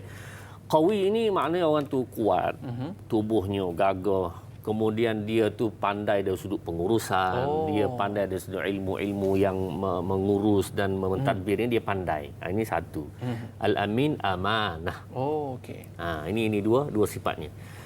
Baik, katakanlah ini perbincangan, Ustaz telah meneliti perbincangan ini. Nak cari dua-dua tak ada. Betul Ustaz. Salah satunya ada. Macam mana nak buat tu? Betul Ustaz. Nak kalau pilih, dia pandai mengurus, tak amanah tak pula. amanah pula. Kalau amanah ni tak pandai mengurus pula. Macam mana nak buat? Saya teka Ustaz. Kalau saya teka dia mungkin pandai mengurus Ustaz. Pandai mengurus. Okay. Boleh ke? Baik. Baik, terima kasih Man. Itu persoalan yang sangat panjang sebenarnya dalam perbincangan itu. Ustaz melihat ada mengikuti perbincangan itu. Sebahagiannya mengatakan bahawa kita ambil yang pandai mengurus. Kerana negara ini perlu diurus oleh orang pandai. Tak boleh diurus orang-orang yang tak pandai, hanya amanah saja tak boleh. Dia akan rosak negara juga. Okey. Baik. Cuba tengok sisi yang kedua. Orang yang pandai mengurus tidak amanah, hancur juga negara. Hancur juga. Dengan rasuahnya, dengan segala-galanya, habis duit negaranya kerana tidak amanah tadi. Baik tuan-tuan. Jadi bagi pandangan Ustaz, kalau tak ada dua-dua, nombor satu tetap kena pilih al-amin. Kenapa tu Ustaz? Kenapa? Kerana orang al-amin ini dia akan menjaga dengan sebaik mungkin harta negara. Okey, dia tak pandai. Dia tak pandai ini, dia boleh cari orang-orang yang akan diberi amanah itu. Dia tak pandai bahagian pengurusan finance dan sebagainya Ustaz. tentulah kalau dia jadi ketua, dia tu dia tak pandai keuangan contohnya, dia akan ambil orang yang pandai keuangan duduk di situ di bawah seliaan dia. Kepakaran bahagian pengurusan kewangan letak di situ. Letak di situ, tapi dia yang menyelianya. Okey. Dia yang akan melihatnya satu persatu. Jadi kalau dia nak pilih pun dia mesti dia tahu orang ni jujur atau tidak jujur pula. Betul. Walaupun orang itu tidak ada kemampuan untuk berada di tempatnya, tetapi boleh mengurus bahagian tersebut. Insya-Allah dengan sebab itu negara akan berjalan dengan aman. Maksudnya bahagian perancangan negara ataupun bahagian pentadbiran dan sebagainya dia boleh letak orang yang pakar. Okey, baik Ustaz. Kita selesai untuk ayat yang ke-32 dan Ustaz apa kata nak dengar lagi lah Ustaz bacaan Quran daripada Ustaz boleh? Untuk ayat yang ke-32 Ustaz. Silakan. Ya. Baik, mana kita masuk pada ayat yang ke-32. A'udzubillahi minasyaitonirrajim. Bismillahirrahmanirrahim.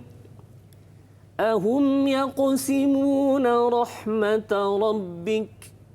Nahnu qasamna bainahum ma'ishatahum fil hayatid dunya. ورفعنا بعضهم فوق بعض درجات ليتخذ بعضهم بعضا سخريا ورحمة ربك خير مما يجمعون. صدق الله العظيم. Makom apa Ustaz? Itu namanya jiharkah. Sebab saya dengar warafana ba'dhum. Itu dia jiharkah kan? Boleh insya-Allah. Okey. Mengapa pemberian kami itu mereka ingkarkan? Adakah mereka berkuasa membahagi-bahagikan perkara-perkara kerohanian dan keagamaan yang menjadi sebesar-besar rahmat Tuhanmu? Wahai Muhammad, seolah-olah kami hanya berkuasa dalam perkara kebendaan dan keduniaan sahaja. Mereka tidak ingkarkan. Kami membahagi-bahagikan antara mereka segala keperluan hidup mereka dalam kehidupan dunia ini. Setengah kami jadikan kaya raya, setengah pula miskin menderita, dan juga kami telah menjadikan darjat setengah mereka tinggi dan darjat setengahnya lain. Semuanya supaya sebahagian dari mereka senang mendapat kemudahan menjalankan kehidupan, dan setengah yang lain. Dan lagi rahmat Tuhanmu yang meliputi kebahagiaan dunia dan akhirat adalah lebih baik dari kebendaan dan keduniaan semata-mata yang mereka kumpulkan. Tuan-tuan muslim-muslimat rahmati Allah sekalian, ayat ini hubung kait dengan ayat yang sebelumnya, iaitu mereka menolak tentang kerasulan dengan alasan yang macam-macam lah, sihirnya, kahinnya, tipunya, segala-gala lah, kadhib dan seumpamanya. Maka Allah bertanya, bila aku utuskan Rasul yang sebegini, aku datangkan dengan rahmat, kamu pula yang mana-mandai nak menunjukkan kamu itu boleh menentukan rahmat Allah. Sedangkan hantar Rasul itu satu rahmat sangat besar. Tuan-tuan, rahmat Allah yang paling besar kepada kita ialah an'amana bil iman wal Islam. Allah memberi nikmat kepada kita apa dia? Iaitu iman dan Islam. Kenapa kita kata rahmat iman dan Islam? Sedangkan dengan Islam ini kena sembahyang 5 waktu. Subuh kena bangun 6.40 dah, 40-45 dah azan. Kemudian kena puasa, kena zakat, kena itu, kena ini. Tuan-tuan, kalau kita tanpa iman dan Islam ni kita siapa? Rasulullah sallallahu alaihi wasallam datang ni dua perkara yang paling penting ialah mengenal manusia kepada Allah.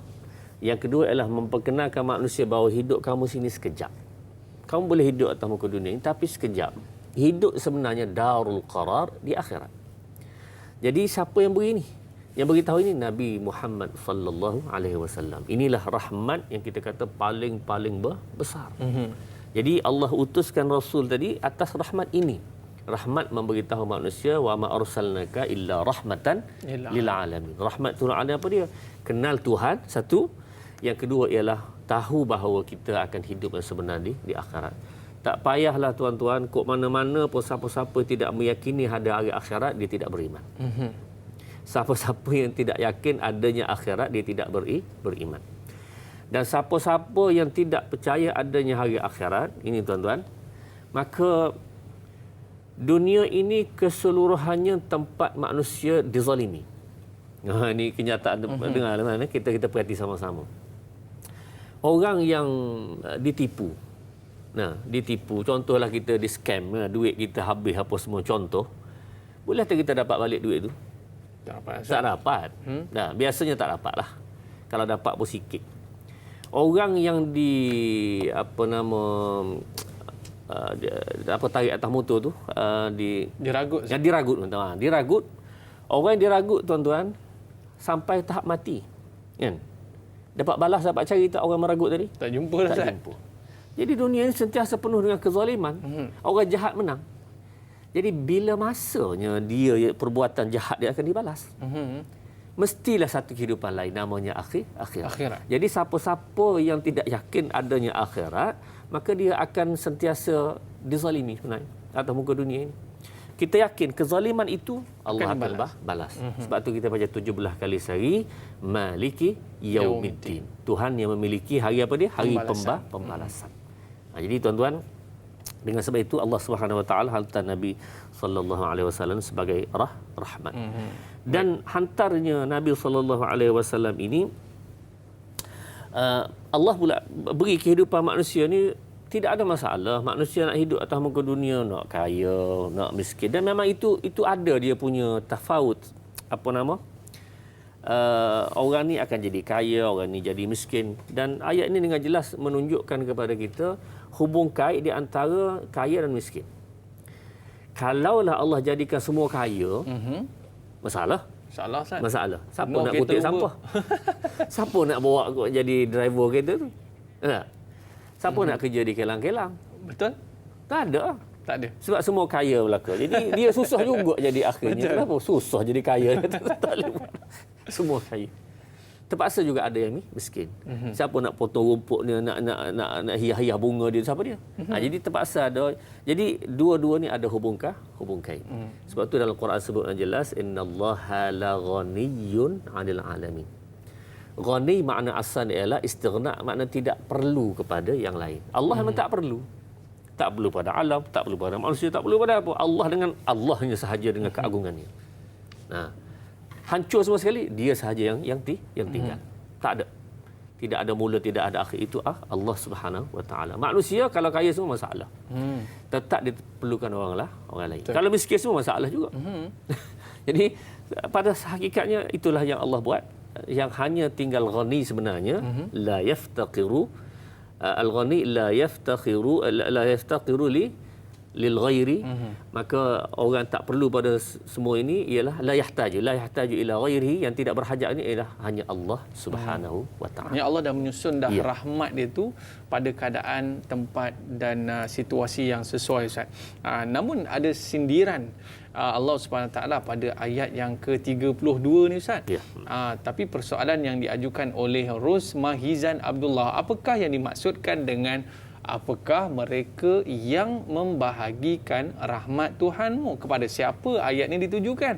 Yang kedua, adakah Allah SWT menegaskan bahawa rahmat Allah itu luas dan orang yang kaya perlu membantu orang yang miskin? Mohon pencerah Ustaz, terima kasih. Biar tahu, jangan keliru. Okey Ustaz, silakan. Terima kasih kepada Ros Mahizan, soalan yang sangat baik. Pertama sekali, merujuk ayat ini, adakah kamu membahagikan rahmat Allah? Maksudnya merujuk kepada orang yang menolak kenabian tadi. Dan rahmat Allah yang terbesar adalah Nabi, Rasul tadi. Itu rahmat Allah. Sebab itu kita baca tadi, wa ma arsalnaka illa rahmatan lil alamin.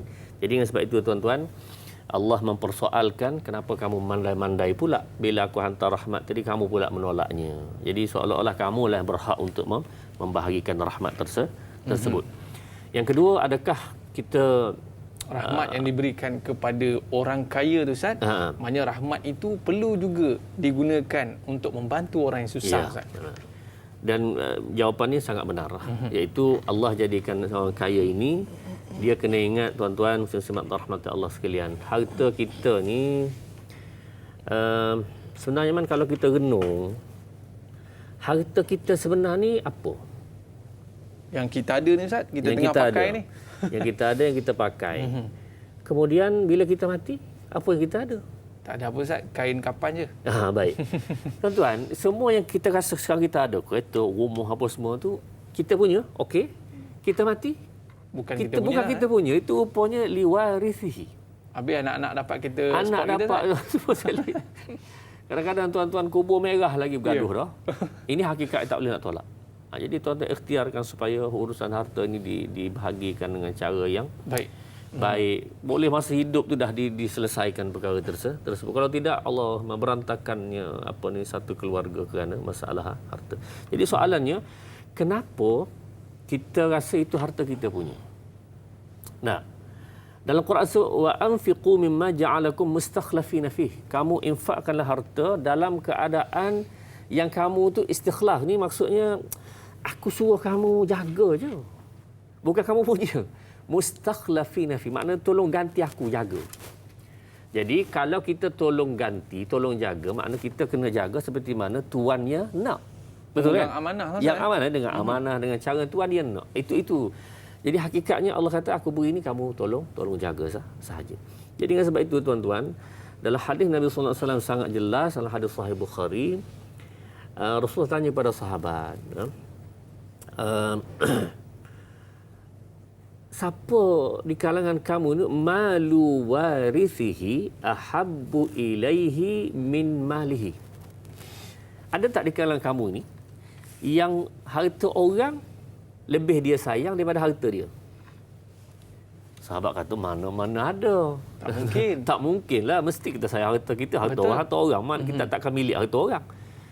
Maka jawab Nabi SAW, maluhu ma qaddama. Harta dia sebenar apa yang dia hantar dulu. Dia sedekah, dia buat kebaikan. Maka harta itu tersimpan di sisi Allah, tidak akan la yafna, tidak akan rosak. Itulah yang harta dia sebenar. Yang banyak-banyak tu belum lagi. Yang banyak-banyak tu wa malu warithihi ma akhara. Yang banyak-banyak tu yang ditinggalkan untuk orang lain. Untuk anak kita, isteri kita dan semualah orang-orang lain punya. Kita jadi tuan-tuan, kalau tuan-tuan kita sayang harta, banyakkan sedekah. Sebab itulah harta kita sebenar. Kalau tidak kita mati, tuan-tuan, tak ada harta sebenarnya. Yang harta tu anak kita punya, orang lain kita punya. Bukan jangan tinggal harta pada anak, tidak maksudnya. Dengan erti kalau nak harta itu kekal di kubur, akhirat, di mahsyar, depan Allah, maka sedekah. Maknanya dalam tabung Jumaat yang RM5 lah yang kita punya. Ustaz, itulah ya Allah. Kalau RM5, kalau RM1, memang tak ada harapan. Kita rasa banyak dalam bank duit kita dah. Banyak. Tidak. Itu tak duit kita. Itu duit orang. Maksudnya waris. Waris yang warisi kita tu, itulah yang dia punya. Tapi yang kita punya hanyalah yang kita sedekah pada Allah Subhanahu Wa Taala. Maknanya walaupun Allah Subhanahu Wa Taala memberikan rahmat kepada orang kaya dan memberikan juga rahmat kepada orang miskin. Sebenarnya miskin pun rahmat juga saya. Ya.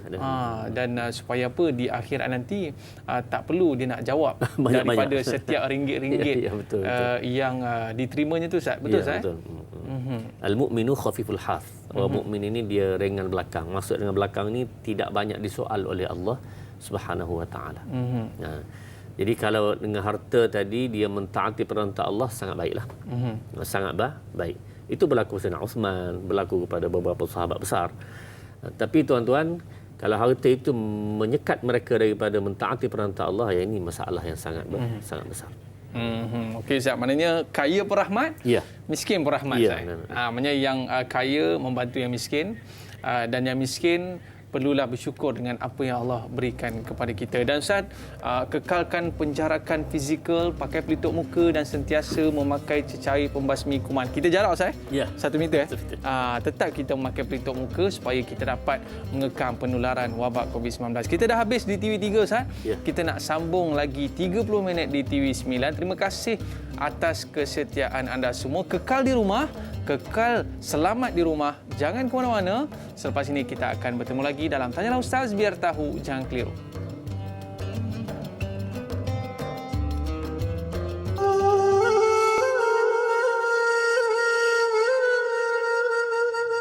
بسم الله الرحمن الرحيم اللهم إنا نجعلك في نحور أعدائنا ونعوذ بك من شرورهم اللهم بدد شملهم وفرق جمعهم وشتت كلمتهم وزلزل أقدامهم وسلط عليهم كلبا من كلابك يا قهار يا جبار يا منتقم يا الله يا الله يا الله اللهم يا موزل الكتاب ويا مجري السحاب ويا هازم الأحزاب اهزمهم اهزمهم اهزمهم وانصرنا عليهم وصلى الله وسلم على سيدنا محمد والحمد لله رب العالمين.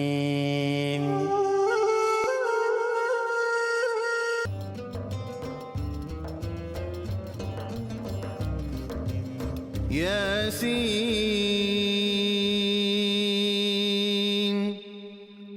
wal Qur'an. Dengan sepenuh jiwa, marilah kita bersama memohon kepada Allah agar dikurniakan keselamatan dan kesejahteraan sertai bacaan Yasin serentak di seluruh negara melalui Tanyalah Ustaz 1 Jun ini bermula 6.30 pagi di TV3 dan TV9.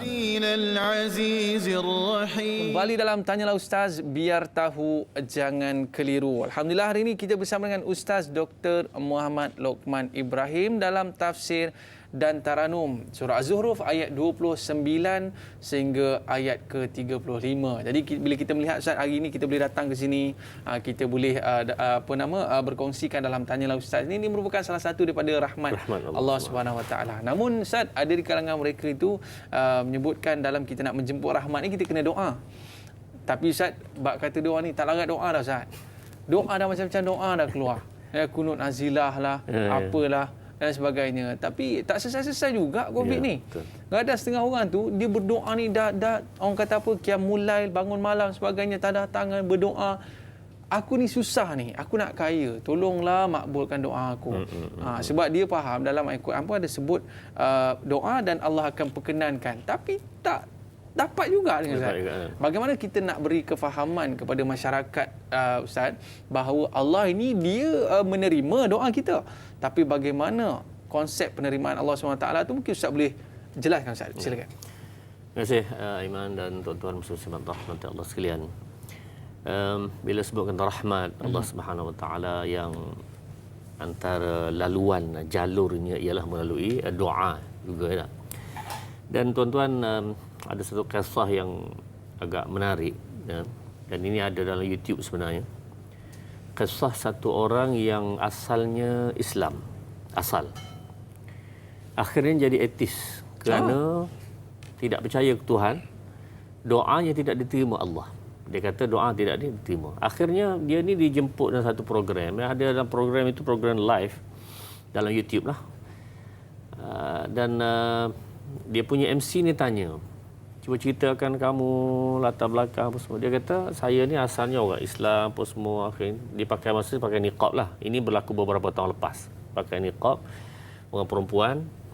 Dan dia kata saya asalnya orang Islam yang baik, sembahyang, zakat, puasa semua. Akhirnya kerana saya rasa doa tidak diterima. MC itu yang Islam juga tapi tidak bertudung. Perempuan tidak bertudung. Dia pula kata la taqabbalallahu minna wa minkum. Yang kamu kata Allah tak terima, dah Allah akan terima. Lalu kawan ni pun cabar. Kalau Allah terima, kamu mintalah 1 juta sekarang. Ya Allah, turun 1 juta. Ya Allah, turun bam jatuh 1 juta. Ada gitu. Jawapannya tak mungkin. Tapi Allah kata dalam Quran, ud'uni astajib lakum. Kamu doa, aku akan terima. Baik, tuan-tuan.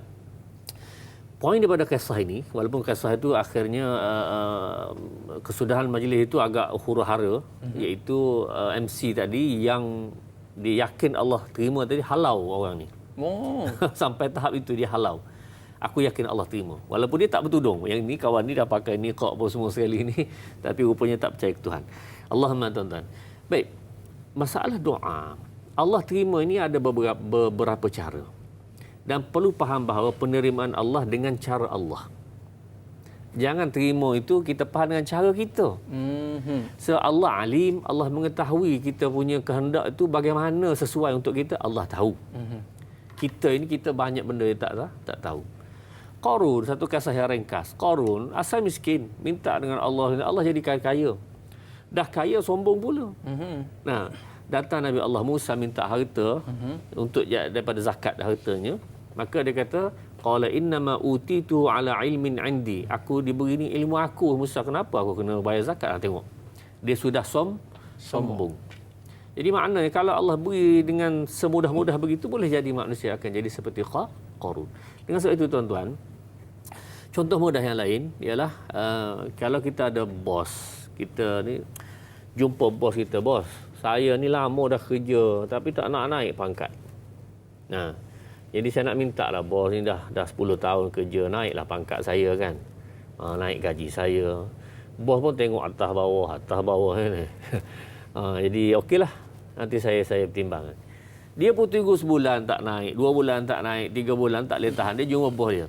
Bos, saya dah datang minta elok-elok dengan bos, naiklah pangkat saya. Dah. Baik tuan-tuan.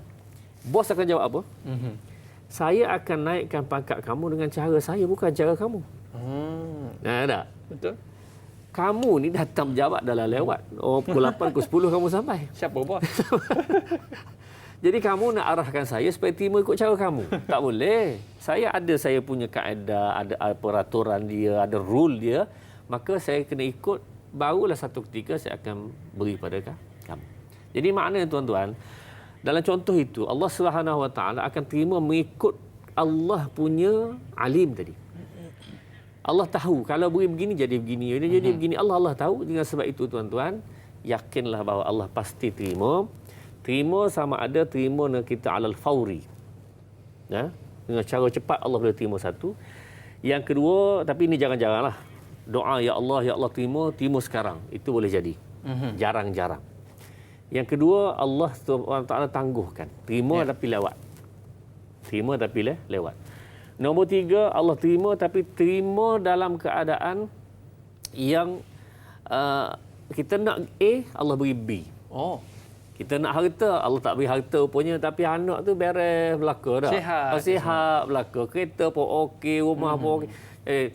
Pakcik kaya? Tak kaya. Dah minta lama tak kaya. Tapi itulah datangnya. Kereta tak pernah rosak. tak pernah rosak. Tak pernah pergi hospital. Tak hospital lah. Jadi itu rahmatnya. Dan yang keempat tuan-tuan, ya Allah tak terima tamu kena di akhirat.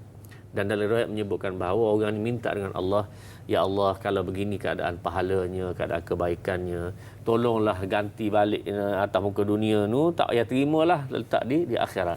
Masalah masa tu dah sampai di akhirat. Ini masalah. Jadi tuan-tuan, mudah-mudahanlah kita dapat memahami bersama rahmat Allah Subhanahu Wa Taala itu akan datang. Salah satu jalan dengan doa, banyak doa kepada Allah Subhanahu Wa Taala. Berdoa itu sudah dikira ibadat dan yakinlah dengan ibadat itu jalannya untuk melihat dengan rahmat Allah Subhanahu Wa Taala. Okey Ustaz, saya tengok ada seorang pak cik tu Ustaz, dia pergi ke kebun, saja sembang dengan dia. Umur pak cik berapa? Umur pak cik 68. Masih boleh lagi berkebun dan sebagainya pak cik. Pak cik ni sihat je apa semua. Yalah pak cik ni walaupun miskin tapi pak cik sihat. Kawan-kawan pak cik ramai dah tak ada dan ramai yang dah sakit sebagainya. Jadi siapa yang kaya sebenarnya? Pak cik tu lagi kaya rupanya. Sebab kesihatan tu Allah yang beri kepada kita. Itulah salah satu rezeki yang hebat Ustaz. Baik, boleh kita terus ayat berikutnya Ustaz? Dipersilakan Ustaz. A'udzubillahi minasyaitonirrajim. Bismillahirrahmanirrahim. ولولا أن يكون الناس أمة واحدة لجعلنا لمن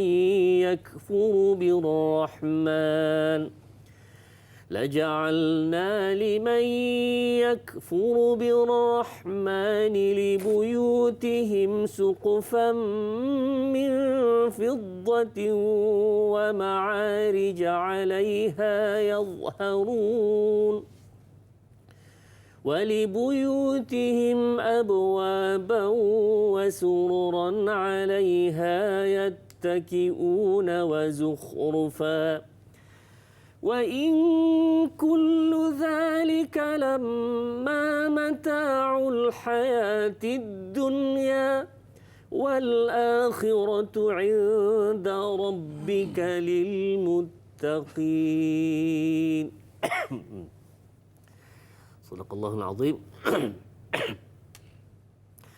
Dan kalaulah tidak kerana manusia akan menjadikan umat yang satu dalam kekufuran, nescaya kami jadikan orang-orang yang kufur, engkar kepada Tuhan yang Maha Pemurah, bumbung rumah-rumah mereka dari perak, dan tangga-tangga yang mereka naik turun di atasnya juga dari perak, dan juga pintu-pintu rumah mereka dari perak juga, kerusi-kerusi panjang yang mereka berbaring semua daripada perak, serta berbagai barang perhiasan keemasan. Dan ingatlah, segala yang disebut itu tidak lain hanyalah merupakan kesenangan hidup di dunia, dan kesenangan hari akhirat di sisi hukum Tuhan adalah khas bagi orang-orang yang bertakwa. Wal akhiratu 'inda rabbika lil muttaqin. Tuan-tuan muslimin dan rahmat Allah sekalian, ayat yang ketiga, tiga ayat terakhir ini adalah merupakan satu peringatan kepada manusia bahawa Allah Subhanahu Wa Taala ini memberi harta kepada manusia, memberi kelebihan kebaikan harta ini tidak sama di antara satu manusia dan manusia yang lain. Jadi hatta kepada orang Islam, hatta kepada orang kafir juga sama. Kita melihat dunia ini, kalau kita tengok keseluruhannya, orang kaya siapa mana? Tahu ke? Orang kaya dalam dunia ni, Ustaz? Ramai, Ustaz. Ramai. Kebanyakannya orang bukan Islam. Tapi tuan-tuan, yang nama-nama besar, kita katakanlah kalau tengok majalah Forbes tu kan, ada yang nombor 1 siapa, nombor 2 paling bilion semua tu, kayanya kebanyakannya adalah orang bukan Islam. Baik tuan-tuan. Islam dalam dunia ni hanya ada berapa? 2 bilion. 2 bilion. Hampir. Kemudian yang selebihnya ada 5 bilion adalah orang bukan Islam. Jadi kalau kita kata yang ramai kaya itu bukan Islam pun, dengan jumlah yang 5 bilion, Islam masih dengan jumlah 2 bilion sebenarnya dikira masih ramailah berbanding dengan jumlah yang sedikit berbanding yang 5 bilion tadi. Jadi tuan-tuan, kalau dilihat kepada yang kaya di kalangan bukan Islam, maka bandingkan pula yang di kalangan mereka itu ramai lagi yang sangat-sangat miskin. Maka dengan sebab itu Allah kata bahawa tidaklah semua sekali aku beri sama gitu, tidak. Ada yang Allah beri begini, Allah beri begini, supaya mereka memahami juga bahawa kebaikan itu bukan berada dalam harta, tetapi kebaikan itu berada pada ketaatan kepada Allah Subhanahu Wa Taala. Sebab dalam perkara-perkara urusan harta ini, Allah suruh cari. Tetapi suruh cari tadi pula adalah bertujuan untuk manusia ni taat kepada perintah Allah. Bukan suruh cari kemudian jauh daripada perintah Allah. Kalau cari harta dan dia kaya, makin menjauh daripada perintah Allah, maka harta itu adalah merupakan satu perkara yang akan merosakkan dia. Tetapi kalau harta tadi dia cari, makin membuat dia taat kepada perintah Allah, insya-Allah itu harta beri manfaat dunia dan akhirat. Kita nak biarlah harta kita itu menjadi jambatan untuk kita ke syurga, Ustaz. Betul. Okey, baik. Para penonton, jangan ke mana-mana. Kita akan terus kupas ayat Quran surah Az-Zukhruf 29 hingga 35, tapi kita berehat seketika. Kembali selepas ini, tanyalah Ustaz, biar tahu, jangan keliru.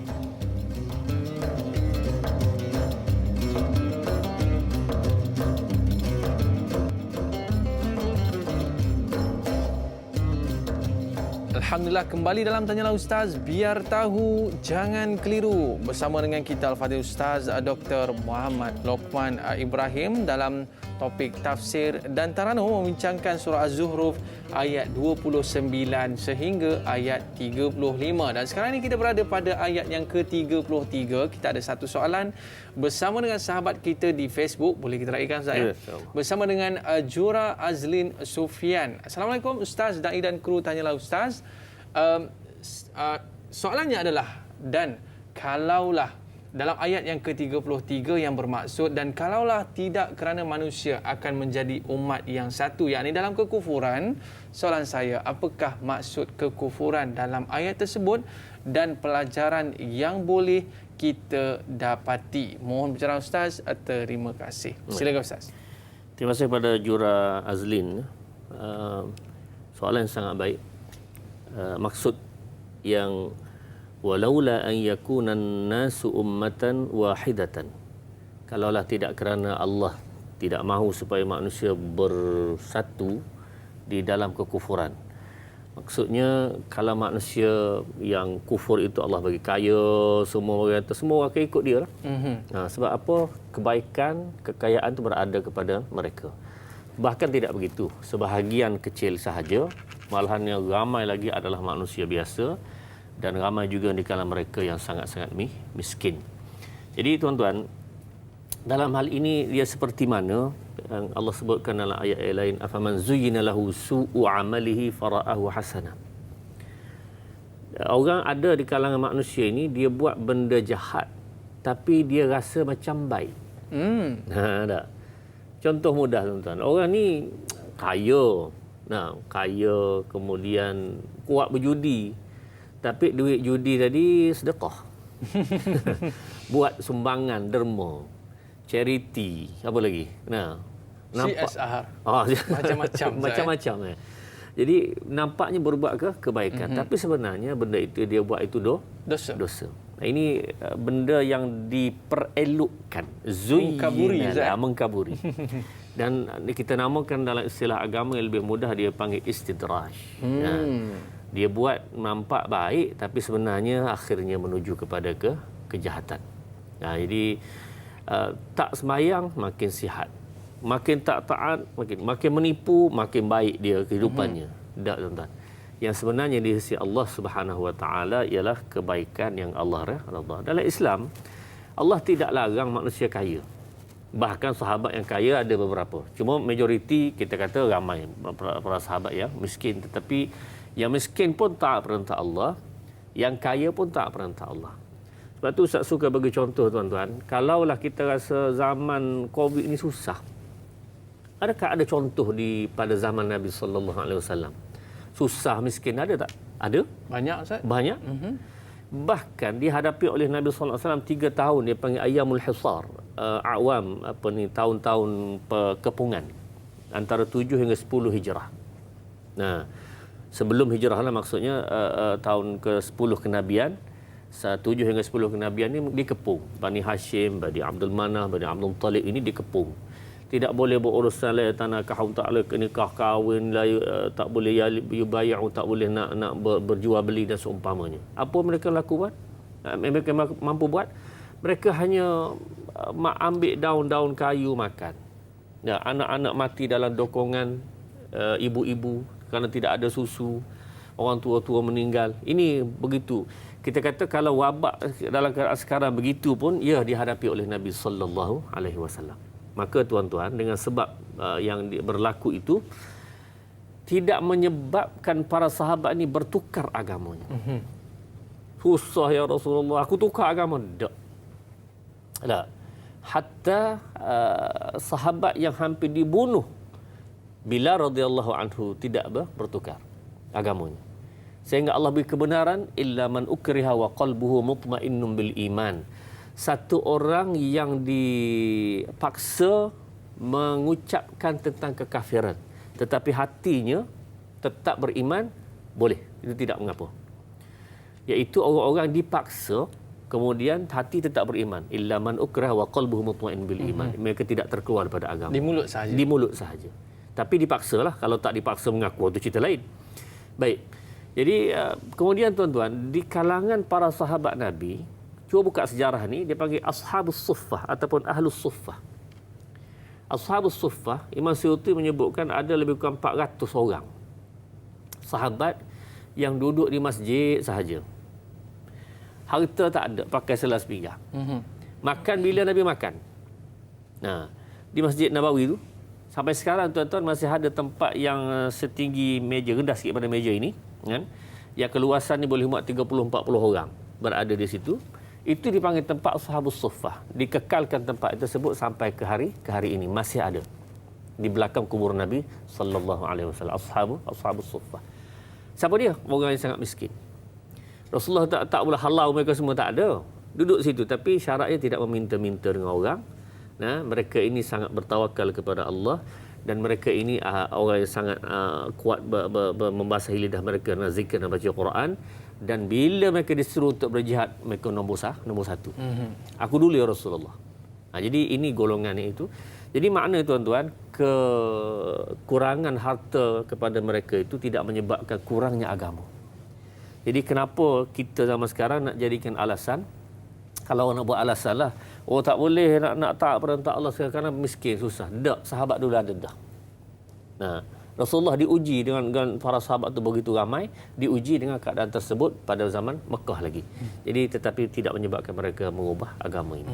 Jadi kalau kita nak tengok susahnya diri kita ni, kita tengok balik susahnya para anbiya satu ketika dulu dan tetap boleh mengharungi kehidupan dan tetap teguh keimanannya kepada Allah Subhanahu Wa Taala. Pak Ustaz, kita ada lagi soalan bersama dengan sahabat kita Intan Zurina Abdul Razak. Assalamualaikum Ustaz Zaid dan warga, tanyalah Ustaz, ayat yang ke-35 menyebut tentang perhiasan dunia yang hanya bersifat sementara bagi golongan kafir.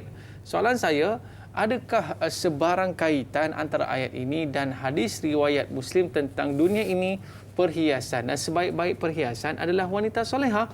Terima kasih atas pencerahan. Bagaimana tu Ustaz? Dia kata orang kafir ini dihiasi dengan perhiasan dunia. Dan disebutkan sebaik-baik perhiasan itu adalah wanita solehah, Ustaz. Bagaimana tu? Baik, terima kasih kepada Intan. Soalan yang sangat baik. Dan tuan-tuan muslimat dan rahmati Allah sekalian, perkataan mata' ini digunakan, mata' ini perhiasan lah. Perhiasan yang digunakan dalam beberapa makna. Dalam konteks ayat ini, iaitu perhiasan kepada golongan orang-orang yang tidak beriman kepada Allah dan Rasul. Dan mata' ini zail, iaitu akan lenyap, hancur sahaja, begitu sahaja. Bila mereka mati, selesailah. Nah, dan yang kedua ialah mata' juga diguna untuk orang mukmin. Ad-dunya mata' wa khairu mata'id dunya imra'ah salihah. Bagi orang mukmin, dunia juga perhiasan, dan digambarkan secara metaforanya bahawa perhiasan yang paling baik adalah wanita yang salihah, iaitu sebagai isteri. Maka yang ini dia akan jadi kepada seorang suami, dia macam sayap kanan, dia jadi sayap kiri. Menteri luar dengan menteri dalam negeri. Maka dengan sebab itu tuan-tuan, kita sama-sama ambil perhatian bahawa gunakanlah, Allah tidak marah kepada dunia ini, tetapi dunia ini digunakan untuk jambatan ke akhirat. Jangan jadi dunia ini tinggal dunia semata-mata, tidak ada kaitan akhirat, maka kitalah manusia serugi-rugi. Okey Ustaz, terima kasih banyak Ustaz. Dan mungkin ada kesimpulan dalam perbincangan kita pada hari ini Ustaz, dalam surah Az-Zuhruf ayat 29 sehingga 35. Persilakan Ustaz. Baik, tuan-tuan dan rahmati Allah sekalian, walau macam mana keadaan kita pada akhir ini dan susah payahnya dan bagaimana keadaan sekalipun tuan-tuan, jangan kita hilang agama. Jangan kita hilang ketaatan kepada Allah. Sebabnya di atas muka dunia ini boleh jadi apa sahaja. Tetapi biar akhirat itu kita mati dengan la ilaha illallah, kubur kita selamat, mahsyar kita selamat, mizan kita selamat, titian sirat selamat dan masuk syurga Allah. Amin ya rabbal alamin, insya-Allah. Okey, terima kasih banyak Ustaz. Mungkin doa ringkas daripada Ustaz, silakan. A'udzubillahi minasyaitonirrajim. Bismillahirrahmanirrahim. Alhamdulillahi rabbil alamin. Wassalatu wassalamu ala asyrafil anbiya'i wal mursalin. وعلى آله وصحبه أجمعين. اللهم ارحمنا بالقرآن واجعله لنا إماما ونورا وهدى ورحمة. اللهم ذكرنا منه ما نسينا وعلمنا منه ما جهلنا وارزقنا تلاوته آناء الليل وأطراف النهار واجعله لنا حجة يا رب العالمين. وصلى الله على سيدنا محمد وعلى آله وصحبه وسلم والحمد لله رب العالمين. Amin, amin, amin ya rabbal alamin. Terima kasih kepada Al-Fadhil Ustaz atas penjelasan pada surah Az-Zuhruf ayat 29 sehingga ayat 35. Ustaz, kita bila dengan Ustaz ni kita seronok sebab dapat dengar alunan ayat suci Quran. Baik Ustaz, pada esok hari kita ada juga temu janji bersama dengan sahabat saya moderator Dai Anas dan panel Ustaz Muhammad Zarifi Daud dalam perbincangan sambungan surah Az-Zuhruf ayat 36 sehingga ayat 43. Dan kita nak ucapkan jutaan terima kasih kepada Ustaz Dr. Muhammad Lokman Ibrahim kerana memberi pencerahan kita pada hari ini, dan saya Dai Aiman mohon maaf di atas terlanjur kata, terlajak bicara. Rezeki kita jumpa lagi, like dakwah, share ilmu. Assalamualaikum warahmatullahi wabarakatuh. Wallahu a'lam. Terima kasih Ustaz. Ya, Ustaz.